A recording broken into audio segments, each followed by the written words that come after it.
मेरे दामाद को इंसाफ मिलना चाहिए जी।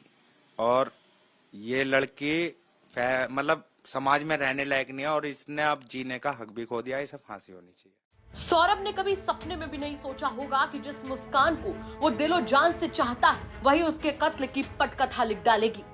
सौरभ ने जिस मुस्कान के साथ घर वालों से लड़कर शादी की, उसी ने अपने प्रेमी साहिल के साथ मिलकर पहले उसका कत्ल किया और फिर लाश के टुकड़े किए।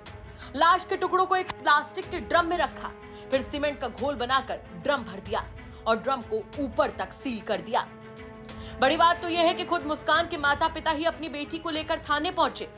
जब यूपी तक ने उनके घर जाकर उनसे बातचीत की तो सौरभ राजपूत के ससुर यानी आरोपी लड़की के पिता फूट फूट कर रो पड़े। वो कैमरे के सामने इंसाफ की गुहार लगा रहे हैं। उनका कहना है कि नशे की आदी उनकी बेटी ने उनके हीरे जैसे दामाद को उनसे छीन लिया। ऐसे में उनके दामाद को इंसाफ मिले और उनकी बेटी को फांसी की सजा।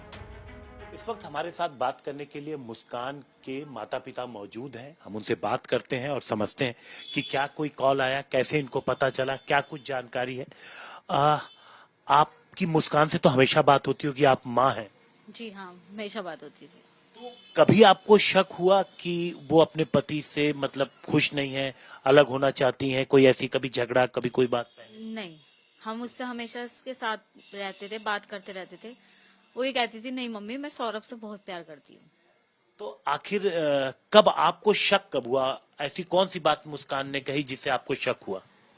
अब ये जब ये 5 तारीख को घूमने गए हैं तो हमें शक इसलिए हुआ कि सौरभ ने एक भी बार हमसे बात नहीं करी। अच्छा, वैसे करते थे? वैसे हम करते थे, हाँ, हम जब करते थे हमारी बात का रिप्लाई करते थे वो। लेकिन इस बार नहीं करा उन्होंने।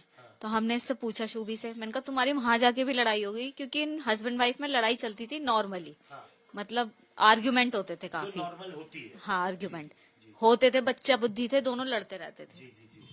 तो मैंने कहा तुम्हारी वहां जाके भी लड़ाई हो गई, तुम घूमने गए हो और अगर लड़ाई हो गई तुम वहां अलग अलग होटल में रह रहे हो क्या?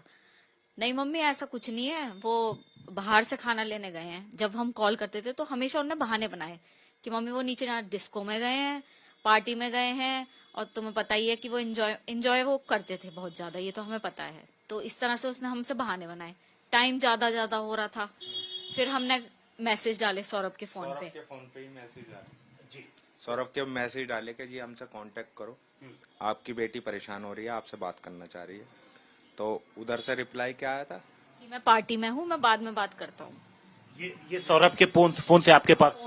सौरभ के फोन से रिप्लाई आया। ठीक, फिर उसके बाद फिर हम जो स्टेटस डालते थे कभी तो उस पर रिप्लाई आता था उनकी तरफ से, जो भी रिएक्शन होता